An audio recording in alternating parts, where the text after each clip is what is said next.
guys, welcome to my channel. Today we are going to prove the equation which is PV is equal to 1 by 3 mn v square RMS. तो सबसे पहले हम एक cube लेते हैं. Cube contains n number of molecules. इसमें जो molecules है वो n है, मतलब हाँ. और फिर ये x डायरेक्शन, ये y डायरेक्शन, ये z डायरेक्शन. तो हमने वेलोसिटीज़ लिख ली, वेलोसिटी के मैग्नीट्यूड्स लिख लिए. और फिर हमने बताया.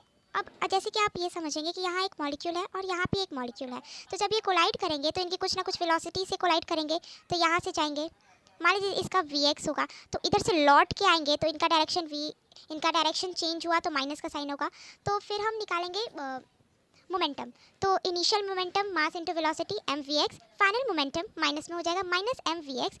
जब हम इसका चेंज इन मोमेंटम निकालेंगे तो 2mvx आएगा. फिर टाइम टेकन निकालेंगे, डिस्टेंस अपॉन टाइम. डिस्टेंस कैसे निकालेंगे कि मान लिया हमने कि ये पूरी क्यूब की जो लेंथ है वो l है, तो ये गए फिर वापस भी तो आ रहे हैं, तो l प्लस l 2l, तो 2l हो जाएगा 2l बाई vx. फिर हम फोर्स निकालेंगे, तो फोर्स निकालेंगे तो हमारे ये आएगा.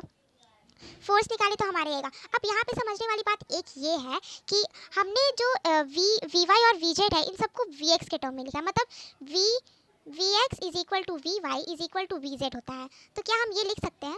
और जब ये लिख देंगे तो v square by 3 is equal to v x square. तो इस यहाँ पे हम इसे रिप्लेस कर देंगे तो हमारे पास ये आ जाएगा.